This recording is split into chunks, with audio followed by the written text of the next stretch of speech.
ಕಾರ್ಯಕರ್ತರೇ, ವಿಶೇಷ ಅಂದರೆ ನರೇಂದ್ರ ಮೋದಿ ಅವರು ಮಾಡುವಂತಹ ಕೆಲಸದಲ್ಲಿ ವಿಶ್ವ ನಾಯಕರೇ ಬಂದಿದ್ದಾರೆ. 10 ವರ್ಷದಲ್ಲಿ ಈ ದೇಶವನ್ನೇ 12ನೇ ಸ್ಥಾನಕ್ಕಿದ್ದಂಥ ಸ್ಥಾನವನ್ನು 5ನೇ ಸ್ಥಾನಕ್ಕೆ ತಂದರೆ ನಿಮ್ಮೆಲ್ಲರ ಆಶೀರ್ವಾದ 3ನೇ ಬಾರಿ ಲೋಕಸಭಾ ಸದಸ್ಯರಾಗಿ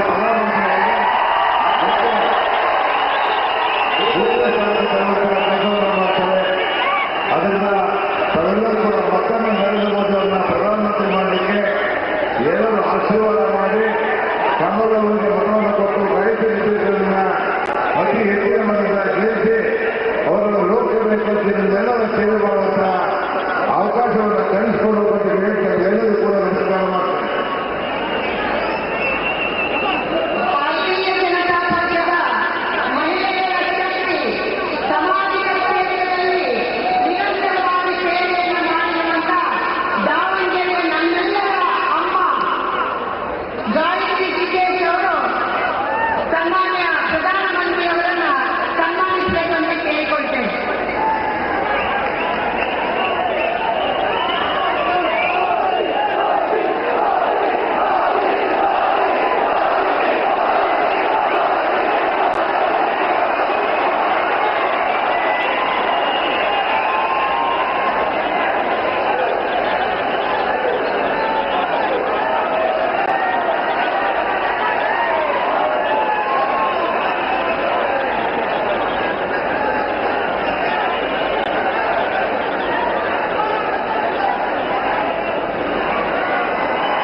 बोलो भारत माता की, भारत माता की जय श्री राम।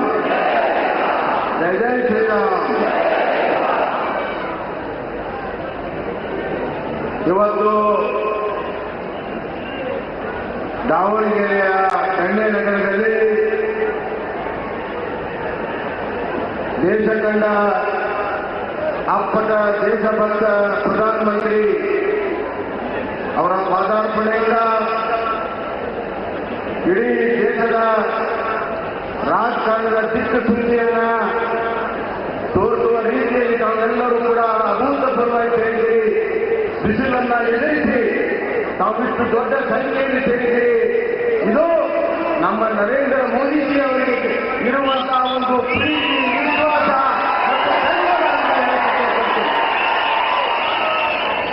ದೇಶ ಕಂಡಂತ ಅಪ್ರಥಮ ಪ್ರಧಾನಮಂತ್ರಿ ನರೇಂದ್ರ ಮೋದಿಜಿಯವರೇ,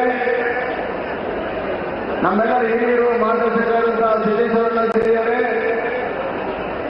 ಅಭ್ಯರ್ಥಿಗಳು, ಸಹೋದರಿ, ಅಕ್ಕ ಆದಂತಹ ಗಾಯತ್ರಿ ಸಿದ್ದೇಶ್ವರವರೇ, ಸಂಸತ್ ಸದಸ್ಯರಾದಂತಹ ಶಿವಕುಮಾರ್ ಉದಾಸಿಯವರೇ, ಶ್ರೀಮತಿ ಸುಮಲತಾವರೇ, ವೇದಿಕೆ ಮೇಲಿರುವಂತಹ ಎಲ್ಲ ಗಣ್ಯರೇ, ನೆರೆದಿರುವಂತಹ ಅಣ್ಣತ ಮಂತ್ರಿ ಅಧ್ಯಕ್ಷರಿಗೆ, ಮಾಧ್ಯಮದ ಸ್ನೇಹಿತರೆ, ಬಂಧುಗಳೇ, ಇವತ್ತು ದೇಶ ಕಂಡ ಹಲವಾರು ಪ್ರಧಾನಮಂತ್ರಿಗಳಲ್ಲಿ ಅಪ್ಪಟ ದೇಶಭಕ್ತ ಪ್ರಧಾನಮಂತ್ರಿ ಸ್ವತಂತ್ರ ಬಂದ ಮೇಲೆ ಲಾಲ್ ಬಹದ್ದೂರ್ ಶಾಸ್ತ್ರಿ ನಂತರ ಯಾರಾದರೂ ಇದ್ದರೆ ನಮ್ಮ ಪುಣ್ಯ ಭಾಗ್ಯ. ಇವತ್ತು ನರೇಂದ್ರ ಮೋದಿಜಿಯವರು ಲಾಲ್ ಬಹದ್ದೂರ್ ಶಾಸ್ತ್ರಿ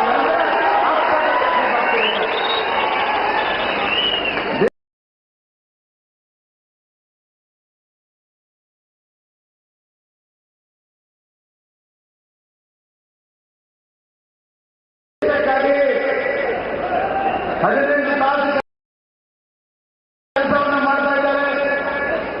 ಒಂದು ದಿನ ರಜೆ ತೆಗೆದುಕೊಂಡಿಲ್ಲ.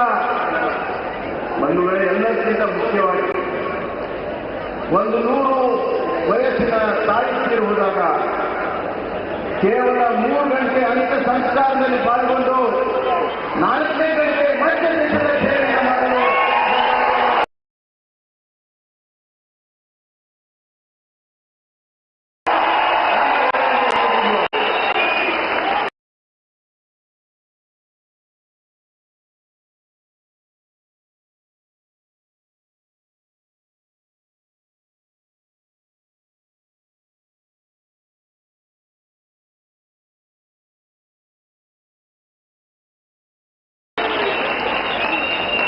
ಈ ದೇಶ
ಹೇಳ್ತಾ ಇದ್ದೀರಿ.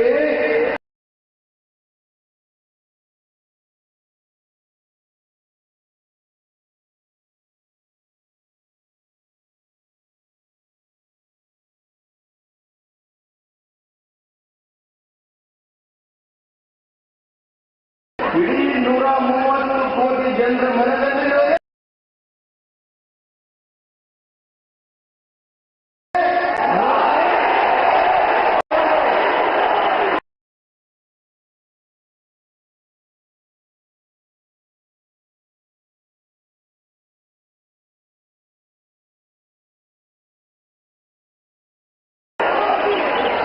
ಬಂಧುಗಳೇ,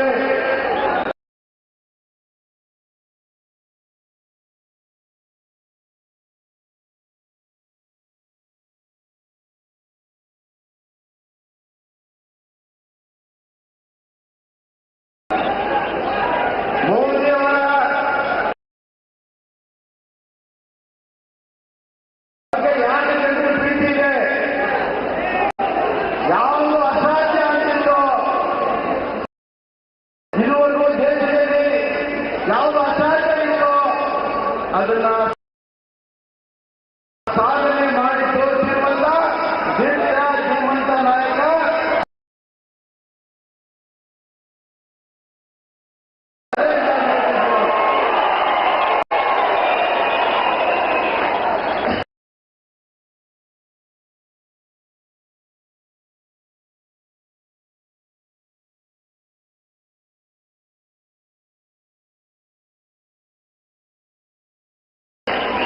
ಭಾರತದ ಭೂಮಿ ಮೇಲೆ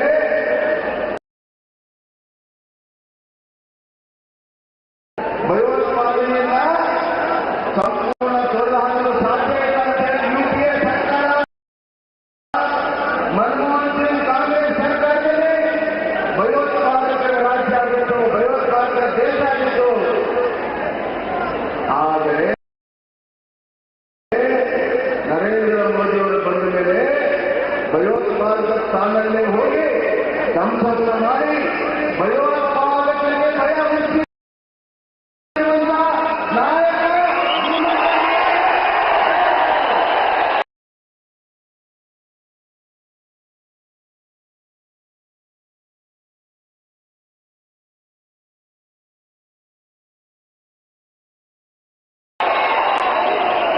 ಇವತ್ತು ಭಾರತವನ್ನ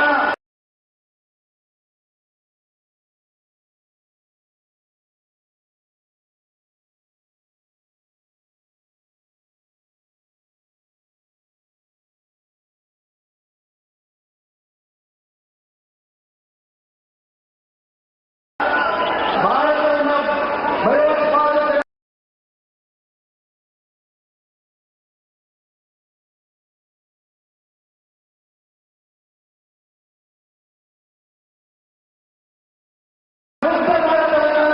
ನರೇಂದ್ರ ಮೋದಿ ಅವರು ಮಾಡಿದ್ದಾರೆ, ಅಸಾಧ್ಯ ಸಾಧ್ಯ ಮಾಡಿದ್ದಾರೆ. ಎರಡನೇದಾಗಿ ಬಡತನ ನಿರ್ಮೂಲನೆ ಅಸಾಧ್ಯ, ದೊಡ್ಡ ಜನಸಂಖ್ಯೆ ಇದೆ ಅನ್ನುವ ಮಾತೆಲ್ಲ ಕಡೆ. ಆದರೆ 10 ವರ್ಷದಲ್ಲಿ ಬಂಧುಗಳೇ 25 ಕೋಟಿ ಜನರನ್ನ ಬಡತನ ರೇಖೆಯಿಂದ ಮೇಲೆತ್ತಿರುವಂತ ಸಾಹಸಮಯ ನಾಯಕ ನರೇಂದ್ರ ಮೋದಿ ಅವರು 25 ಕೋಟಿ ಜನರ ಮೇಲೆತ್ತಿದ್ದಾರೆ ಬಂಧುಗಳೇ.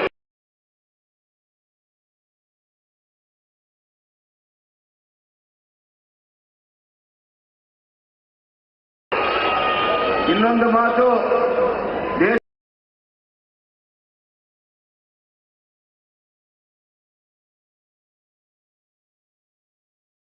ದೇಶಕ್ಕೆ ಸ್ವತಂತ್ರ 70 ವರ್ಷ ಆದರೂ ಕೂಡ ಮನೆ ಮನೆಗೆ ನೀರು ಕೊಡುವಂತದ್ದಾಗಿರಲಿಲ್ಲ. ಯಾವುದೇ ಪ್ರಧಾನಮಂತ್ರಿ ಮಾಡೋ ದೂರಲ್ಲಿ ಅದರ ಬಗ್ಗೆ ಮಾತಾಡ್ಕೊಳ್ತಾರಿರಲಿಲ್ಲ. ಯಾಕಂದ್ರೆ ಅದು ಅಸಾಧ್ಯ, 100 ಕೋಟಿ ಮನೆಗಳಿಗೆ ನೀರು ಕೊಡೋದು ಅಸಾಧ್ಯ ಅನ್ನುವಂತ ಮಾತಿತ್ತು. ಆದರೆ 4 ವರ್ಷದಿಂದ ಕೆಂಪು ಕೋಟೆ ಮೇಲೆ ನಿಂತು ನರೇಂದ್ರ ಮೋದಿಜಿ ಹೇಳಿದ್ರು 2024 ವರ್ಷದಲ್ಲಿ ಎಲ್ಲರ ಮನೆಗೆ ನಾನು ನೀರನ್ನ ಕೊಡ್ತೇನೆ ಅನ್ನುವಂತ ಮಾತನ್ನು ಹೇಳಿ ಇವತ್ತು 75 ಕೋಟಿಗಿಂತ ಹೆಚ್ಚು ಮನೆಗಳಿಗೆ ಕುಡಿಯೋ ನೀರು ಕೊಟ್ಟಿರುವಂತಹ ಹರ್ ಘರ್ ಗಂಗಾ ಜಲ್ ಜೀವನ್ ಮಿಷನ್ನಲ್ಲಿ ಕೊಟ್ಟಿರುವಂತ ಒಬ್ಬ ಮಾಜಿ ಇರುವಂತಹ ನಾಯಕ ನರೇಂದ್ರ ಮೋದಿಯವರನ್ನುವಂತಹ ಮಾತನ್ನು ಹೇಳಿದ್ದೆ ಪಟ್ಟಣ ಬಂದು ಬರ ಪರಿಹಾರ ಕಾಂಗ್ರೆಸ್ನವರು ಇವತ್ತು ಸ್ಟ್ರೈಕ್ ಮಾಡ್ತಾ ಇದ್ದಾರೆ. ನಾಟ್ಯ ಆಗಬೇಕು ಅವರು. ಯಾವ ನೀತಿಗೆ ಇಟ್ಕೊಂಡು ಸ್ಟ್ರೈಕ್ ಮಾಡ್ತಾರೆ? ಯುಪಿಎ ಸರ್ಕಾರ ಕರ್ನಾಟಕದಲ್ಲಿ ಬರ ಇದ್ದಾಗ 1 ವರ್ಷ ನಂತರ ಪರಿಹಾರವನ್ನು ಕೊಟ್ಟರು. ಅದು ಎಷ್ಟು ಕೊಟ್ಟರು? 7%, 8%. ಒಂದೇ ಒಂದು ಹೇಳ್ತೀನಿ, 2004ರಿಂದ 14 ಯುಪಿಎ ಸರ್ಕಾರ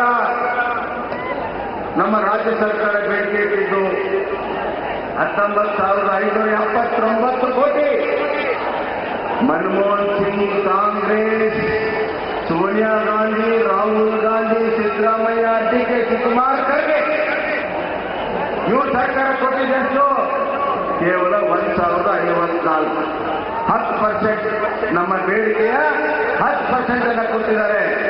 ಅದೇ ಎನ್ಡಿಎ ಸರ್ಕಾರ 2014ರಿಂದ 2024 ಬೇಡಿಕೆ ಇರೋದು 18,747 ಕೊಟ್ಟಿರೋದು ಒಟ್ಟು 10,000 ಕೋಟಿ. ಒಟ್ಟು 10,000 ಕೋಟಿ ಬಂಧುಗಳೇ. ಎಲ್ಲಿ 1,980 ಕೋಟಿ, ಎಲ್ಲಿ 10,000 ಕೋಟಿ? 10,000 ಕೋಟಿ ನರೇಂದ್ರ ಮೋದಿಯವರ ಸರ್ಕಾರ ಕರ್ನಾಟಕಕ್ಕೆ ಕೊಟ್ಟಿದೆ. ರಾಜಕಾರಣಕ್ಕಾಗಿ, ವೋಟಿಗಾಗಿ, ಚುನಾವಣೆಗಾಗಿ ಸ್ಟ್ರೈಕ್ ಮಾಡ್ತಾ ಇದ್ದಾರೆ. ನಾನು ತೀವ್ರಗತಿಯಿಂದ ಖಂಡಿಸ್ತೇನೆ. ನಾನು ಕರ್ನಾಟಕದ ಮಹಾಜನತೆಗೆ ಹೇಳಿ ಇಷ್ಟಪಡ್ತೇನೆ, ಇಂತಹ ಸುಳ್ಳ ಮೋಸ ಮಾಡುವಂತಹ ಸರ್ಕಾರ ಮತ್ತೊಂದು ಹುಟ್ಟಿಲ್ಲ ಬಂಧುಗಳೇ. ನರೇಂದ್ರ ಮೋದಿಯವರು ಏನು ಮಾಡಿದ್ದಾರೆ ಕರ್ನಾಟಕಕ್ಕೆ ಅಂತ ಕೇಳ್ತಾರೆ. ಸ್ವತಂತ್ರ ಬಂದ ಮೇಲೆ 3,000 ಕಿಲೋಮೀಟರ್ ರಸ್ತೆ ಇತ್ತು. 6,000 ಕಿಲೋಮೀಟರ್ ಮಂಜೂರಾತಿಯನ್ನು ಕೊಟ್ಟಿದ್ದು ನರೇಂದ್ರ ಮೋದಿಯವರು. 7,000ಕ್ಕಿಂತ ಹೆಚ್ಚು 2 ಬಾರಿ ಬಜೆಟ್ ಅಲ್ಲಿ ರೈಲ್ವೆ ಅಭಿವೃದ್ಧಿ ಕೊಟ್ಟಿದ್ದಾರೆ, ರೋಡ್ಗಳ ಅಭಿವೃದ್ಧಿ ಕೊಟ್ಟಿದ್ದಾರೆ, ಹೊಸ ಯೋಜನೆಗಳನ್ನು ಕೊಟ್ಟಿದ್ದಾರೆ. ನರೇಂದ್ರ ಮೋದಿಯವರಿಗಿಂತ ಮುಂಚೆ ಆಯುಷ್ಮಾನ್ ಭಾರತ್ ಇತ್ತ, ದೇಶದಲ್ಲಿ ಆಯುಷ್ಮಾನ್ ಭಾರತ್ ಇತ್ತ. ನರೇಂದ್ರ ಮೋದಿಯವರು ಪ್ರಧಾನಮಂತ್ರಿ ಆಗಿದ್ದ ಮುಂಚೆ ಇರಲಿಲ್ಲ. ಕಾಂಗ್ರೆಸ್ 60 ವರ್ಷ ಆಡಳಿತ ಮಾಡಿದರೆ ಕೊಡಕ್ಕಾಗಿರಲಿಲ್ಲ ಪ್ರತಿಯೊಂದು ಬಡವರ ಕುಟುಂಬಕ್ಕೆ.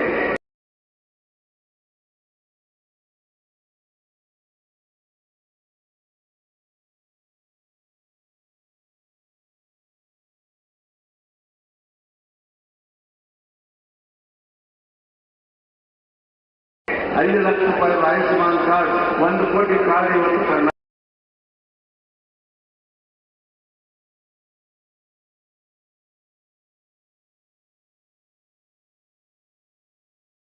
ಇದೆ. ಅದರ ಸಂಪೂರ್ಣ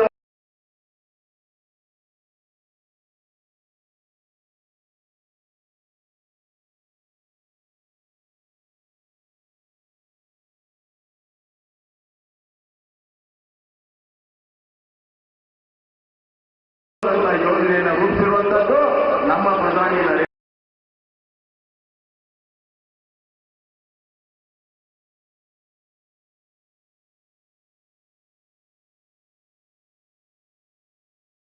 ಮೋದಿಯವರು. ಸ್ಮಾರ್ಟ್ ಸಿಟಿ ಸಹ ನರೇಂದ್ರ ಮೋದಿಯವರು ಬರೆದಿದ್ದಾರೆ.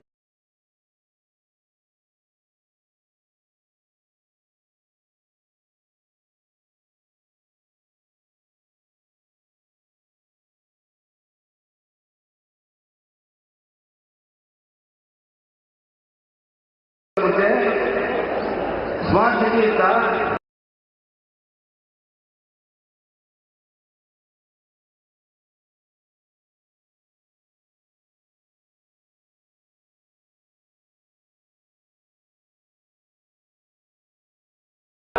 ಇರಲಿಲ್ಲ. ನರೇಂದ್ರ ಮೋದಿಯವರು ಬಂದ ಮೇಲೆ ಬಂತು.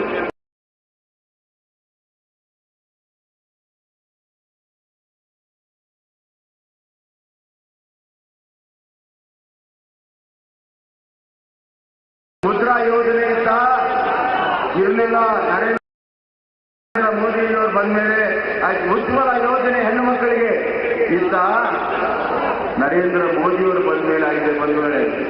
ಇವತ್ತು ಈ ದೇಶವನ್ನ ಕೆಳ ಹಂತದಿಂದ ಅಭಿವೃದ್ಧಿ ಮಾಡುವಂತಹ ಕೆಲಸವನ್ನ ಇವತ್ತು ಮಾಡ್ತಾ ಇದ್ದಾರೆ. ಬಂಧುಗಳೇ, ನಾನು ಇಷ್ಟೇ ಹೇಳಿ ಬಯಸ್ತೇನೆ. ಕೊನೆಯದಾಗಿ ಕೃತಜ್ಞತೆಯನ್ನ, ಧನ್ಯವಾದಗಳನ್ನ ಹೇಳುವಂತ ಒಂದು ಚುನಾವಣೆ. ಕೋವಿಡ್ ಬಂತು, ಇವತ್ತು ನಾವು ನೀವು ಕೂತು ಮಾತಾಡ್ತಾ ಇದ್ದೇವೆ. ಒಂದಲ್ಲ, ಎರಡಲ್ಲ, 3 ಬಾರಿ ಲಸಿಕೆಯನ್ನು ಕೊಟ್ಟು 130 ಕೋಟಿ ಜನರಿಗೆ ಪುಕ್ಕಟ್ಟೆ ಲಸಿಕೆಯನ್ನು ಕೊಟ್ಟು ನಮ್ಮ ಜೀವನ ಉಳಿಸಿದಂತ ಜೀವದಾತ ನರೇಂದ್ರ ಮೋದಿ ಅವರು. ಬಡವರಿಗಾಗಿ 10 ಕೆಜಿ ಕೋವಿಡ್ ಸಂದರ್ಭದಲ್ಲಿ ಅಕ್ಕಿ ಕೊಟ್ಟರು, ಈಗ 5 ಕೆಜಿ ಕೊಡ್ತಾ ಇದ್ದಾರೆ. ಬಡವರ ಅನ್ನದಾತ ನರೇಂದ್ರ ಮೋದಿ ಅವರು. ಮನೆ ಮನೆಗೆ ನೀರು ಕೊಟ್ಟಿದ್ದಾರೆ, ಬಡವರಿಗೆ ಮನೆ ಕಟ್ಟಿಕೊಟ್ಟಿದ್ದಾರೆ, ಹೆಣ್ಣು ಮಕ್ಕಳಿಗೆ ಉಜ್ವಲ ಗ್ಯಾಸ್ ಕೊಟ್ಟಿದ್ದಾರೆ. ನರೇಂದ್ರ ಮೋದಿ ಅವರ ಗ್ಯಾರಂಟಿ ಶಾಶ್ವತ ಬದುಕನ್ನು ಕಟ್ಟುವಂತಹ guarantee. Congress guarantee bogus guarantee. ಬಂಧುಗಳೇ, ನಾನು ಒಂದು ಪ್ರಶ್ನೆ ಕೇಳ್ತೇನೆ. ಜೀವ ಉಳಿಸಿರುವಂತ, ಅನ್ನ ಕೊಟ್ಟಿರುವಂತ, ನೀರು ಕೊಟ್ಟಿರುವಂತ, ಮನೆ ಕೊಟ್ಟಿರುವಂತ, ಹೆಣ್ಣು ಮಕ್ಕಳಿಗೆ ಗ್ಯಾಸ್ ಕೊಟ್ಟಂತ ನರೇಂದ್ರ ಮೋದಿ ಅವ್ರನ್ನ ಕೃತಜ್ಞತೆ ಹೇಳಬೇಕು ಬೇಡೋ, ಧನ್ಯವಾದಗಳನ್ನು ಹೇಳಬೇಕು ಬೇಡೋ, ಋಣವನ್ನು ತೀರಿಸಬೇಕು ಬೇಡೋ, ತೀರಿಸಬೇಕಾದ್ರೆ ದಿಲ್ಲಿಗೆ ಹೋಗಿ ಹೇಳ್ತಿರೋ ಅಥವಾ ಅವ್ರಿಗೆ ಮತದಾನ ಮಾಡೋ ಮುಖಾಂತರ, ಬಿಜೆಪಿ ಮತದಾನ ಮಾಡೋ ಮುಖಾಂತರ ಧನ್ಯವಾದ ಹೇಳ್ತಿರೋ? ಯಾರ್ಯಾರು ಧನ್ಯವಾದಗಳನ್ನ ಕೃತಜ್ಞತೆ ಹೇಳ್ತಿರೋ ಕೈ ಎತ್ತಿರಿ ನೋಡೋಣ ನರೇಂದ್ರ ಮೋದಿ ಅವರಿಗೆ. ಬೋಲೋ ಭಾರತ್ ಮಾತಾ ಕಿ, ಭಾರತ್ ಮಾತಾ ಕಿ. ನಾವು ಧನ್ಯತೆಯಿಂದ ನರೇಂದ್ರ ಮೋದಿ ಅವರಿಗೆ ಇನ್ನಷ್ಟು ದೊಡ್ಡ ಕೆಲಸವನ್ನ ಮಾಡಿ, ಭಾರತವನ್ನ ನಂಬರ್ 1 ಮಾಡಿ, ಆರ್ಥಿಕ ಸಾಮಾಜಿಕ ಕ್ರಾಂತಿಯನ್ನ ದೇಶದಲ್ಲಿ ತಗೊಂಬನ್ನಿ, ಪ್ರಗತಿಯನ್ನ ಮಾಡಿ, ಭಯೋತ್ಪಾದನೆಯನ್ನು ಒದ್ದೋಡಿಸಿ, ಈ ದರಿದ್ರ ಕಾಂಗ್ರೆಸ್ ಸರ್ಕಾರ ಹೆಣ್ಣು ಮಕ್ಕಳನ್ನ ಕಾಪಾಡಕ್ಕಾಗದಿರುವಂತ ಭ್ರಷ್ಟ ಕಾಂಗ್ರೆಸ್ ಸರ್ಕಾರವನ್ನ ಒದ್ದೋಡಿಸಿ ಅನ್ನುವಂತ ಕರೆಯನ್ನ ತಾನ ನಿಮ್ಗೆ ಕೊಡುತ್ತಾ ನರೇಂದ್ರ ಮೋದಿ ಅವರ ಕೈಯನ್ನ ಬಲಪಡಿಸಿ ಅಂತ ಹೇಳಿ ನನ್ನ ಮಾತಿಗೆ ವಿರಾಮ ಹೇಳ್ತೇನೆ. ಗಾಯತ್ರಕ್ಕನಿಗೆ 1 ಲಕ್ಷ ಮತಗಳಿಂದ ಆರಿಸ್ಕೊಂಬನ್ನಿ. ಹಾವೇರಿಯಿಂದ ನನಗೂ ಕೂಡ ಆಶೀರ್ವಾದವನ್ನು ಮಾಡಿ ಕೇಳ್ಕೊಂಡು ನಾನು ಮಾತನ್ನು ಮುಗಿಸ್ತಾ ಇದ್ದೀನಿ. ಬೋಲೋ ಭಾರತ್ ಮಾತಾ ಕಿ. ನರೇಂದ್ರ ಮೋದಿಜಿ ಅವರಿಗೆ ಜೈ ಶ್ರೀರಾಮ್, ಜೈ ಜೈ ಶ್ರೀರಾಮ್. ಸ್ವತಂತ್ರ ಭಾರತದ ಇತಿಹಾಸದಲ್ಲಿ ಮೊದಲ ಬಾರಿಗೆ ಕಳೆದ 10 ವರ್ಷದಲ್ಲಿ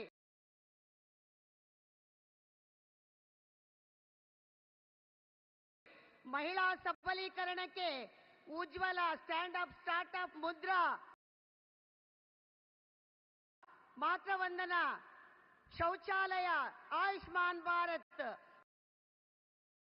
ಬೇಟಿ ಬಚಾವೋ ಬೇಟಿ ಬಡಾವ್ ಮುಖಾಂತರ ಅನೇಕ ಯೋಜನೆಗಳನ್ನ ಕೊಟ್ಟು ತನಗೆ ಸ್ವಲ್ಪ ಸಮಾಜಕ್ಕೆ ಸರ್ವಸ್ವ ಎನ್ನುವ ನೀತಿಯಲ್ಲಿ ಬದುಕಿರುವಂತ ನಮ್ಮೆಲ್ಲರ ನೆಚ್ಚಿನ ಪ್ರಧಾನಿಯಾಗಿರತಕ್ಕಂತ ಸನ್ಮಾನ್ಯ ನರೇಂದ್ರ ಮೋದಿ ಅವರು ತಮ್ಮನ್ನೆಲ್ಲರನ್ನು ಉದ್ದೇಶಿಸಿ ಮಾತನಾಡಬೇಕಂತ ವಿನಂತಿ.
भारत माता की।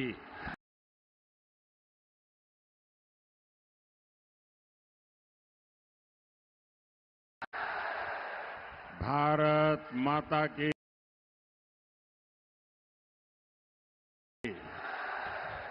भारत माता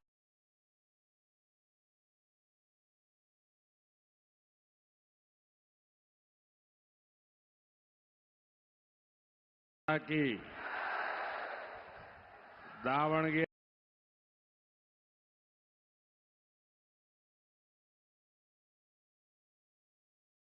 ಮತ್ತು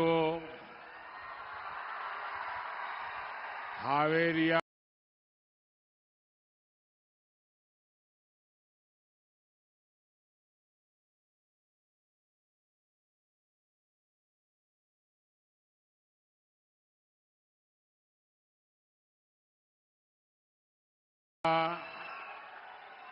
ಸೋದರ ಸೋದರಿಯರಿಗೆ ನನ್ನ ನಮಸ್ಕಾರಗಳು.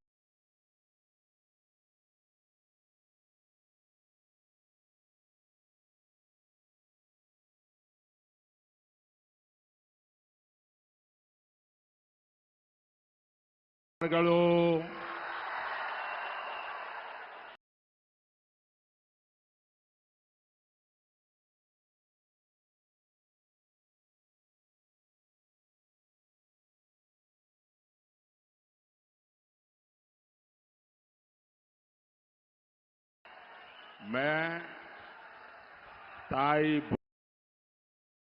भुवनेश्वरी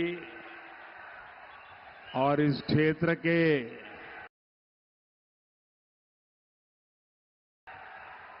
सभी पवित्र मठों को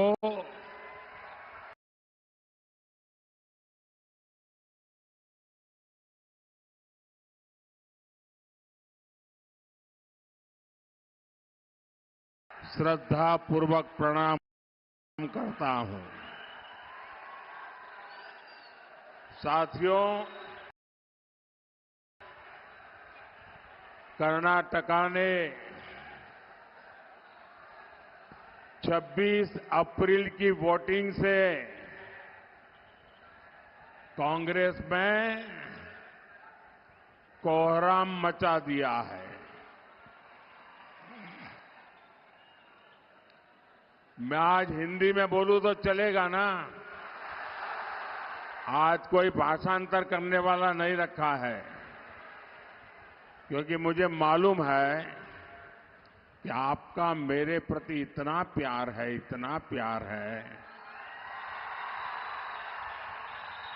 कि आपको शब्दों को कभी समझने की जरूरत नहीं रही है। भाषा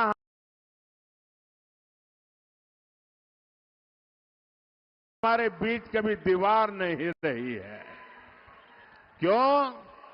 हमारा दिल का नाता बन गया है।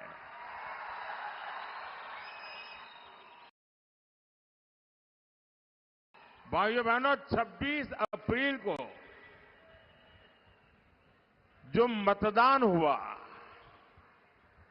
और कर्नाटका ने, यहां की माताओं बहनों ने, यहां के फर्स्ट टाइमर वोटरों ने जो कमाल करके दिखाया है, पूरी कांग्रेस ऊपर से नीचे तक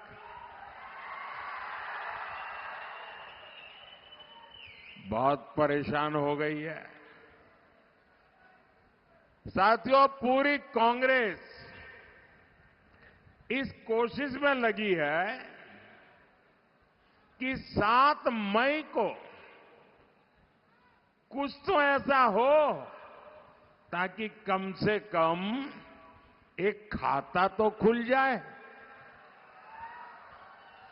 उनके लिए इस बार दिल्ली में खाता खुलने की संभावना खत्म हो गई है।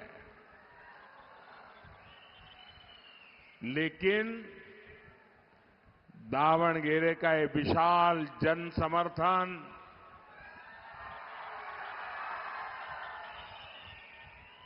ये बता रहा है कि कर्नाटका की जनता कांग्रेस को उसके पापों की सजा दे करके रहेगी। साथियों, अब वो दिन दूर नहीं जब कांग्रेस पार्टी के अलग अलग गुटों में भीतर ही भीतर जो गृह युद्ध चल रहा है वो सड़क पर आने वाला है। सारे गुट हार का ठिकरा एक दूसरे के सिर पर फोड़ते नजर आएंगे और इनका तो मुसीबत ऐसी है कि पहले जब भी हार जाते थे तो ईवीएम को टोपी पहना देते थे। क्यों हारे? ईवीएम। डिपॉजिट क्यों गई? ईवीएम। मोदी क्यों जीत गया? ईवीएम। वो दिन रात चुनाव आते ही ईवीएम ईवीएम ईवीएम की माला जपते रहते थे। अब परसों सुप्रीम कोर्ट ने ऐसा चाटा मारा है, ऐसी थप्पड़ मारी है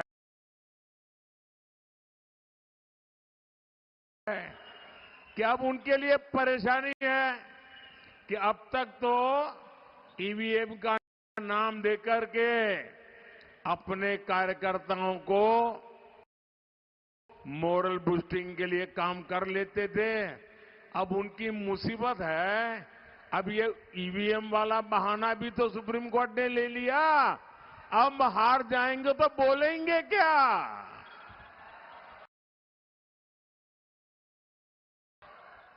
आज पूरी कांग्रेस चुनाव हार जाए तो क्या बयान देना, उसके ड्राफ्टिंग में लगी हुई है, तैयारी कर रहे हैं।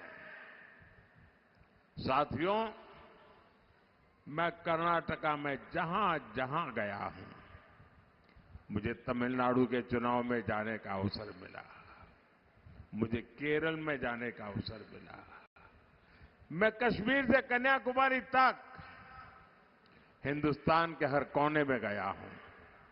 मैं 2014 में भी जाता था, 2019 में भी आया था, लेकिन 2024 का मिजाज ही कुछ अलग है।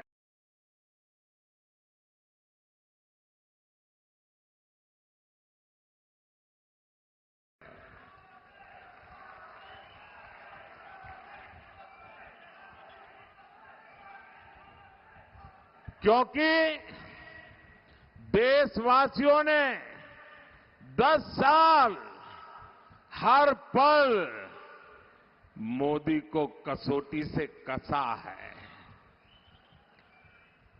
तराजू से तोला है। मोदी की वाणी, मोदी का वर्तन, मोदी का समर्पण, 10 साल से देश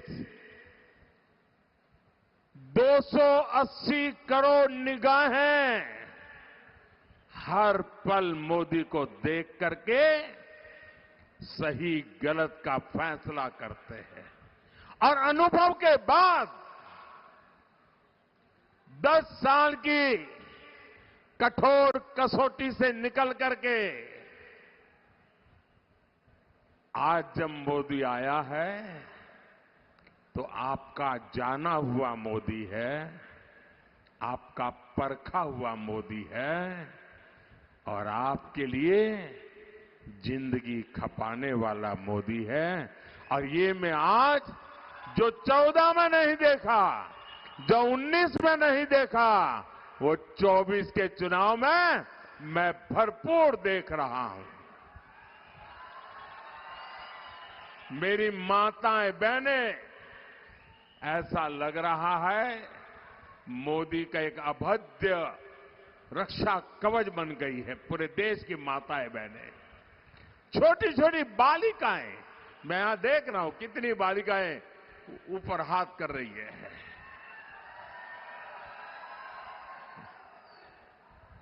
भाइयों बहनों,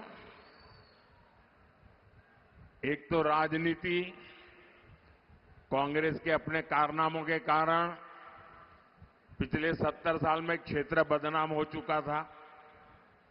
उसके बावजूद भी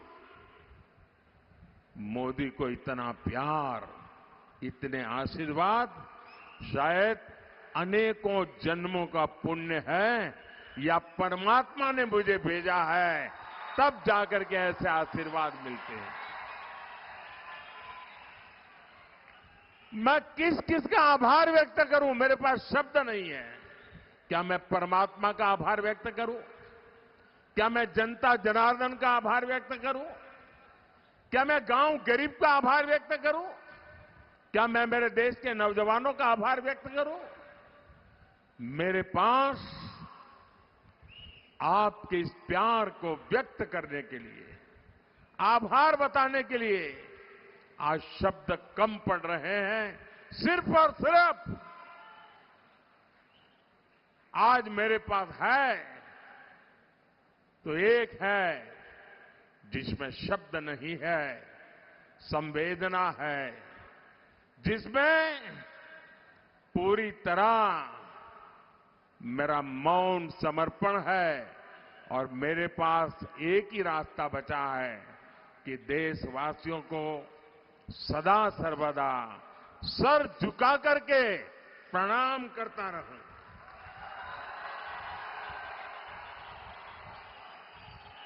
नम्रता पूर्वक ये सर झुकाकर हमेशा हमेशा के लिए मेरे देशवासियों को मैं प्रणाम करता रहूं, उनके आशीर्वाद लेता रहूं और न कभी थकूंगा, ये मेरी गारंटी है।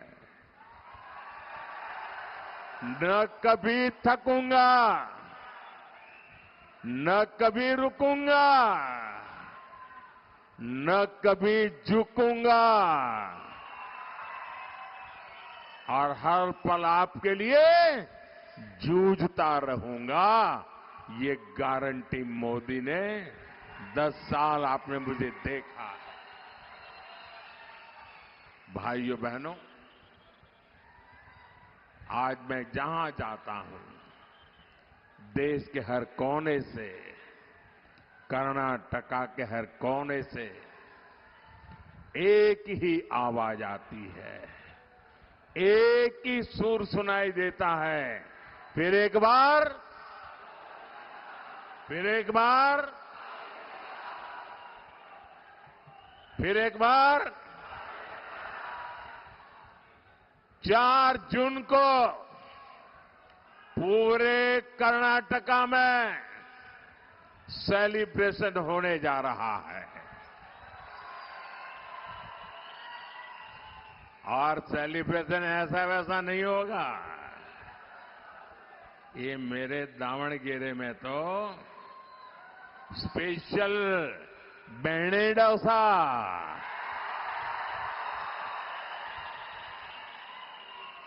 अभी से तैयारी कर लो भाई। बेणे डोसा की महक बढ़ने वाली है। साथियों, आज एक और बीजेपी सरकार देश को आगे लेकर जा रही है। दूसरी ओर कांग्रेस कर्नाटका को पीछे धकेल रही है। एक और मोदी का मंत्र है, विकसित भारत के लिए 24 घंटे काम, बिना रुके, बिना थके, 24 घंटे काम, 24/7, 24/7 और 2047।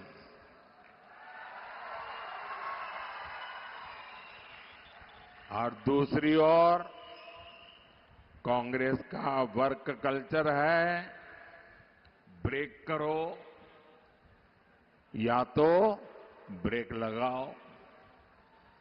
कांग्रेस देश की एकता को ब्रेक करने में जुटी हुई है और डेवलपमेंट के कामों पर ब्रेक लगाने में लगी हुई है। साथियों, बीते 10 वर्षों में एनडीए ने कर्नाटका के विकास के लिए जितना काम किया, येदियुरप्पा जी और बसवराज बोम्माई जी ने कर्नाटका के लिए जो मेहनत की, कांग्रेस उसे बर्बाद करने पर तुली है। और कर्नाटका में कांग्रेस जनता को एड्रेस नहीं कर रही है। वो सुबह शाम तय करते हैं कि नंबर 2 एक को कैसे मारेगा, एक नंबर तय करता है नंबर 2 को कैसे मारेगा। वो उसको नीचा दिखाने के लिए क्या करेगा, ये उसको नीचाने गया, ये यही खेल चलता है। कर्नाटक को ऊंचा दिखाने के लिए उनके पास कोई विजन ही नहीं है। अपने इन गुटबंदी के कारण, अपने ही भाई भतीजावाद के कारण, उनकी गलत नीतियों के कारण कांग्रेस कर्नाटका में युवाओं, किसानों और सामान्य नागरिकों के भविष्य से खिलवाड़ कर रही है। और कर्नाटका कांग्रेस का हाल देखिए जी, वो जनता को तो समझा नहीं रहे कि अंदर अंदर क्या करते हैं। अच्छा भाई 2.5 साल ये बैठेगा, बाद में 2.5 साल तुम आ जाना। अब ये 2.5 साल वाले एक दूसरे के पैर काटेंगे कि नहीं काटेंगे। और मैंने तो सुना है कि इंडिया अलायंस वालों ने एक नई फॉर्मूला खोज निकाली है। क्योंकि मैंने एक पब्लिक मीटिंग में पूछा कि भाई इतना बड़ा देश आखिरकार किसको सुपुर्द करे। आज देश 5 साल के लिए जिसके भी हाथ में देना है तो हम सोच विचार कर देंगे कि नहीं देंगे, सोच करके देंगे कि नहीं देंगे। ऐसे ही हाथ बंद करके कोई भी आया तो दे देंगे क्या, दे देंगे क्या। बराबर विचार करेंगे भाई ये देश संभाल पाएगा नहीं संभाल पाएगा, क्या करेगा क्या नहीं करेगा, सारा ट्रैक रिकॉर्ड देखेंगे कि नहीं देखेंगे। अब मैं उनको पूछता हूं, बताओ तो सही, आपके पास कौन नाम है जिसको देश के लोग, देश उसको सुपुर्द कर सके। कोई नाम है क्या, कोई नाम है क्या उनके पास। आप ऐसे अंधेरे में बिना नाम को वो कुछ भी करें, आप स्वीकार कर लेंगे क्या, देश स्वीकार करेगा क्या। भाइयों बहनों, और इसलिए उन्होंने एक फॉर्मूला निकाली है। अब सबको कैसे संतोष देना, और इसलिए 5 साल अगर उनको मौका मिल जाए तो उन्होंने अपने सभी साथी पार्टियों को कह दिया है कि हर एक को 1-1 साल के लिए पीएमशिप मिलेगा। यानी 1 साल 1 पीएम, दूसरे साल दूसरा पीएम, तीसरे साल तीसरा पीएम, चौथे साल चौथा पीएम, 5वें साल 5वां पीएम। मुझे बताइए भाई क्या होगा आपका, क्या होगा मुझे बताइए। क्या आपको ऐसी चीजों से देश का भला दिखता है, आपको आपका भला दिखता है, आपके बच्चों का भला दिखता है। अब ऐसे लोगों के लिए वोट बिगाड़ सकते हैं क्या हम, बिगाड़ वोट बर्बाद कोई कर सकता है क्या। मेहरबानी करके आपका वोट बहुत मूल्यवान है, बर्बाद मत करना भैया, गलती से भी मत करना। भाइयों बहनों, कर्नाटका में कांग्रेस ने नई एजुकेशन पॉलिसी पर ब्रेक लगा दिया।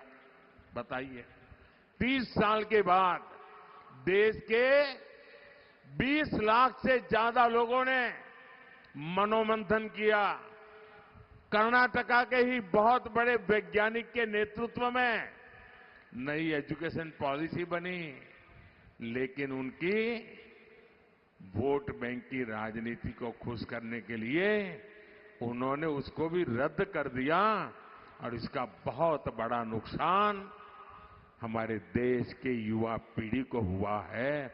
आपके बच्चों के भविष्य पर इन्होंने ताला लगा दिया है मेरे भाई बहन। मैं बड़े दर्द के साथ कह रहा हूं, बड़ी पीड़ा के साथ कह रहा हूं। अरे भाई, राजनीतिक मतभेद हो सकते हैं, लेकिन हम में से किसी को भी जनता जनार्दन के भविष्य को तबाह करने का अधिकार नहीं है। लेकिन ये लोग, इनको आपसे कोई लेना देना नहीं है। यहां हेल्थ सेक्टर की बात हो, इरिगेशन की बात हो, सब पर राज्य सरकार ने पूरी तरह डंडा चलाया, बंद करवा दिया। भगवान बसवेश्वरा की इस धरती पर इस तरह डेमोक्रेसी के खिलाफ काम करके कांग्रेस बहुत बड़ी गलती कर रही है, बहुत बड़ा पाप कर रही है। साथियों, आज कर्नाटका कांग्रेस के उसी गवर्नेंस मॉडल का शिकार बन चुका है। जिस तरह इन्होंने 6 दशकों तक देश को चलाया था, कांग्रेस ने देश में करप्शन बढ़ाने और लाखों करोड़ के घोटालों का घोर पाप किया है। क्या ऐसे लोग तेजी से विकास कर रहे हमारे भारत की कमाल, उसका नेतृत्व जो बर्बाद करते हैं वो लोग कर सकते हैं क्या? इन पर भरोसा कर सकते हैं हम?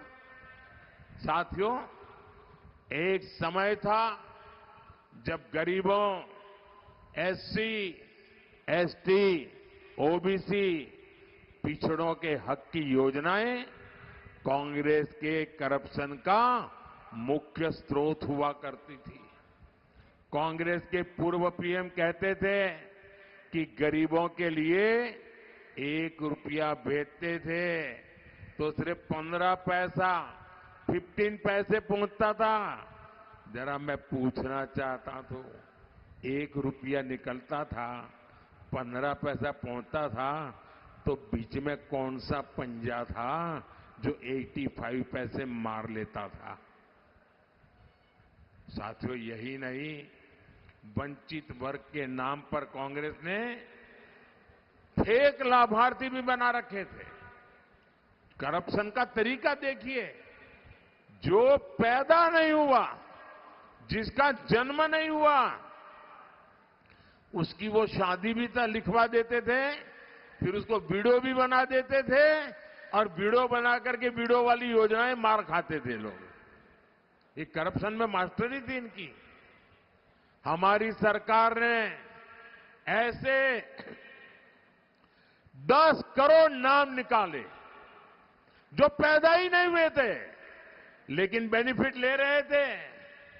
हमने 10 करोड़ ऐसे झूठे नाम निकाले और इन लोगों की कमाई करने के सारे रास्तों को मैंने ताला लगा दिया है।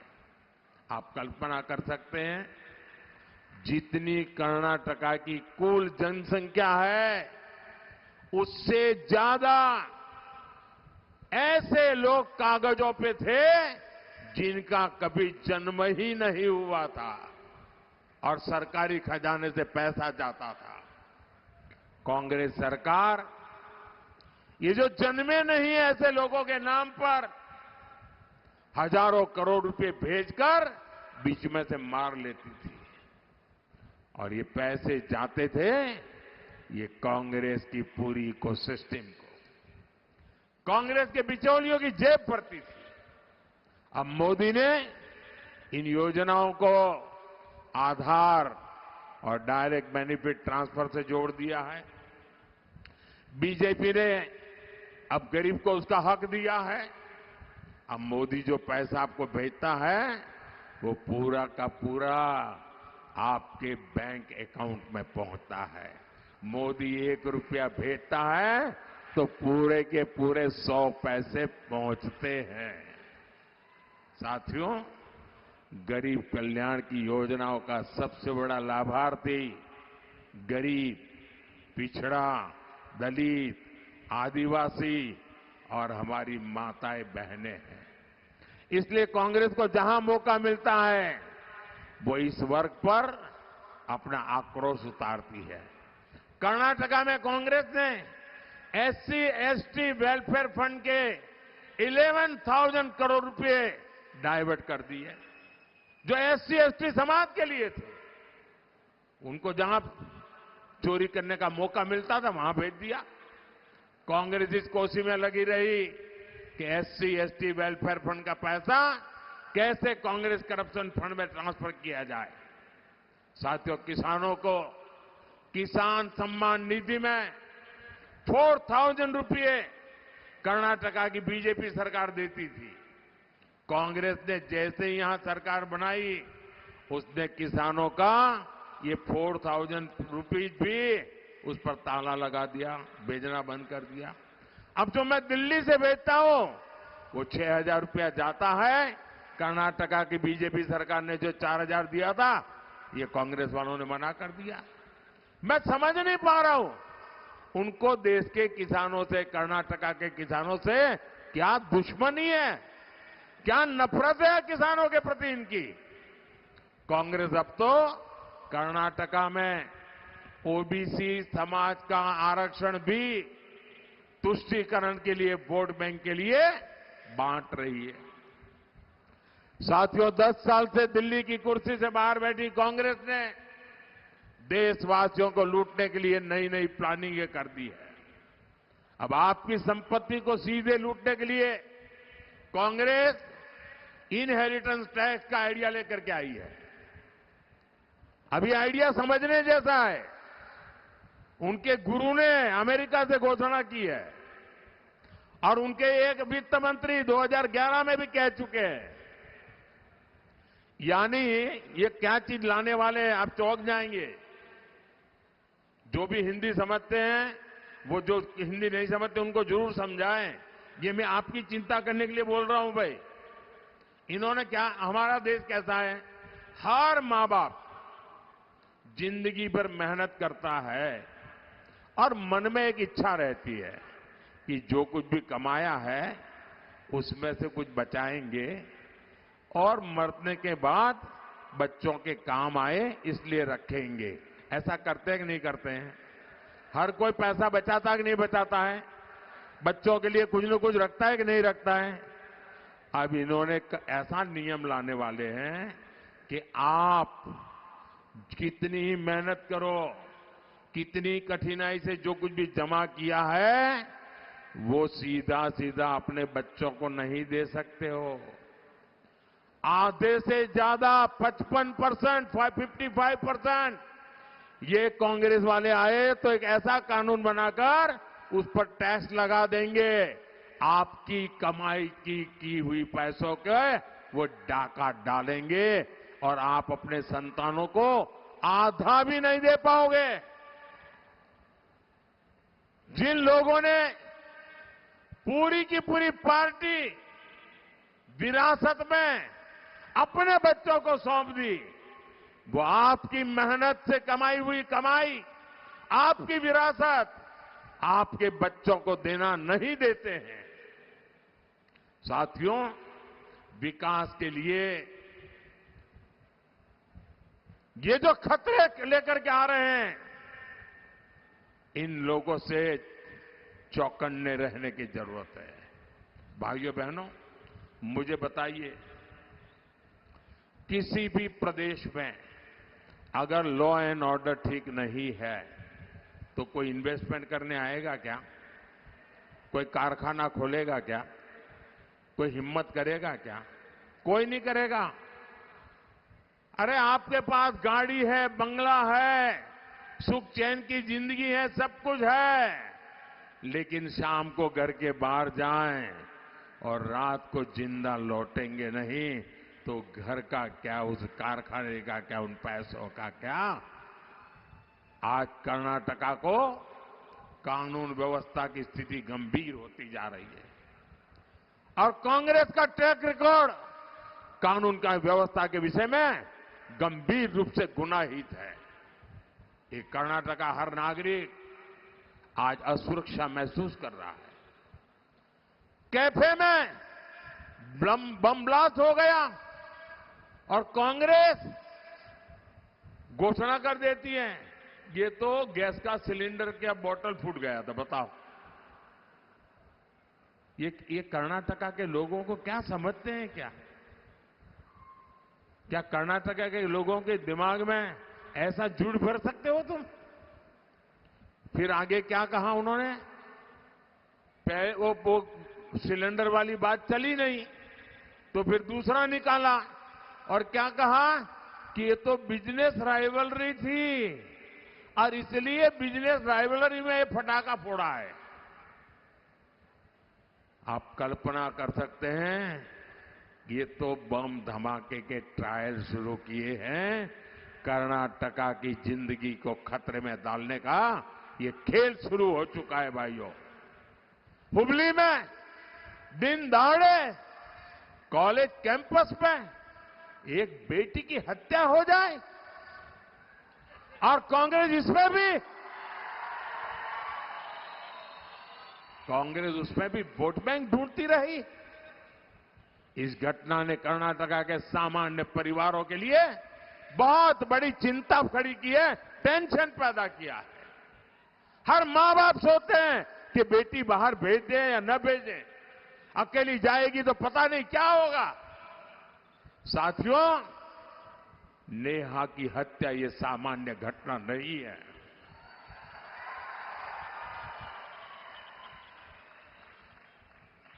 और सरकार में बैठे हुए लोग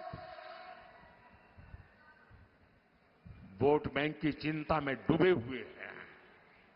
ये खतरनाक माइंडसेट है और ये कांग्रेस पीएफआई जिस पर प्रतिबंध लगा हुआ है, देश विरोधी कृत्यों के लिए प्रतिबंध लगा है, आए दिन बम धमाके करने की आदि पीएफआई को ये मोदी सरकार ने हिम्मत करके उस पर प्रतिबंध लगा दिया। उसके बड़े बड़े 30 मार्का जेलों में सड़ रहे हैं। लेकिन कांग्रेस पार्टी चुनाव जीतने के लिए ये पीएफआई के पुराने लोगों के साथ गठबंधन करके उनको बढ़ावा दे रही है। साथियों, विकास की ऐसी स्थिति हो नहीं सकती कि विकास हो। और आज अगर देश में सुरक्षा की अगर कोई गारंटी है तो उसका नाम मोदी है।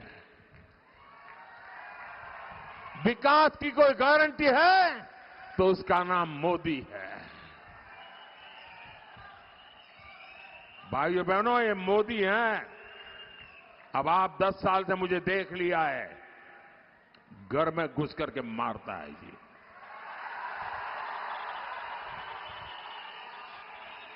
मेरे लिए, मेरे देशवासियों की सुरक्षा ये मेरी सबसे बड़ी प्राथमिकता है। और इन 10 वर्षों में कर्नाटका ने मोदी के विकास की स्पीड भी देखी है और मोदी के विकास का स्केल भी देखा है।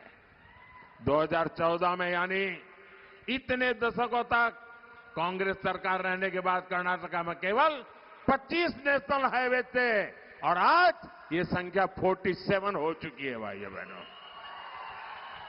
यानी कर्नाटका में हाईवेज की संख्या करीब करीब डबल हो रही है। साथियों, हमारी सरकार ने दावणगेरे को कर्नाटका का स्मार्ट सिटी के रूप में सिलेक्ट किया है। आज स्मार्ट सिटी मिशन के तहत 2000 करोड़ रुपए के प्रोजेक्ट उस पर काम पूरा हो चुका है। दावणगेरे और हरिहरा रेलवे स्टेशन को भी अपग्रेड किया जा रहा है। तुमकुरू से दावणगेरे तक डायरेक्ट रेल लिंक की परियोजना भी बनाई गई है, जिसका लाभ पूरे क्षेत्र को मिलेगा। साथियों, युवा एस्पिरेशंस को पूरा करना ये भाजपा की प्राथमिकता है। हमारी सरकार है दावणगेरे में सॉफ्टवेयर पार्क ऑफ इंडिया के सब सेंटर की स्थापना भी की है। इससे यहां के युवाओं को, स्टार्टअप्स को नए अवसर मिलेंगे। आधुनिक इंफ्रास्ट्रक्चर के विकास के दावणगेरे की टेक्सटाइल इंडस्ट्री को भी गति मिलेगी। साथियों, बीते 10 वर्षों में हमने कर्नाटका के विकास के साथ साथ कर्नाटका की विरासत को भी नई पहचान दी है। 7 मई को आपका वोट देश के विकास के साथ साथ कर्नाटका की इस विरासत को भी आगे बढ़ाएगा। बीजेपी ने दावणगेरे से श्रीमती गायत्री सिद्धेश्वरा और हावेरी से श्री बसवराज जी बोम्बाई को प्रत्याशी बनाया है। आप इनको जब कमल दबा करके वोट दोगे ना, आप पक्का मान के चलिए, मोदी की गारंटी, जब आप उनको वोट देंगे ये वोट सीधा सीधा मोदी को पहुंचेगा।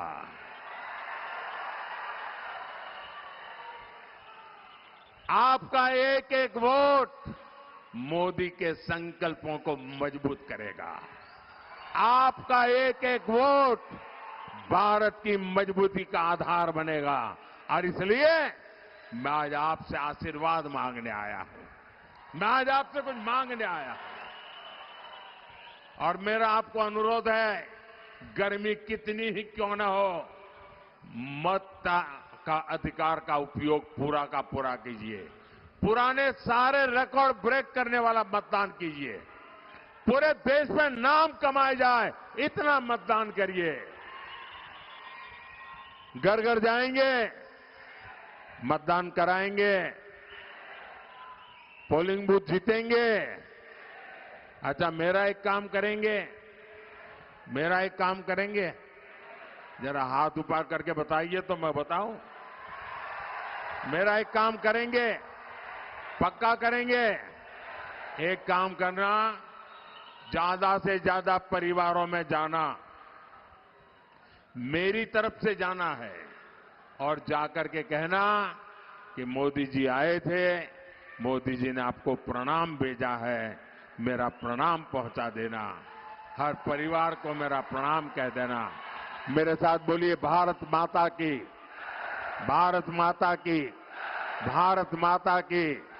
बहुत बहुत धन्यवाद।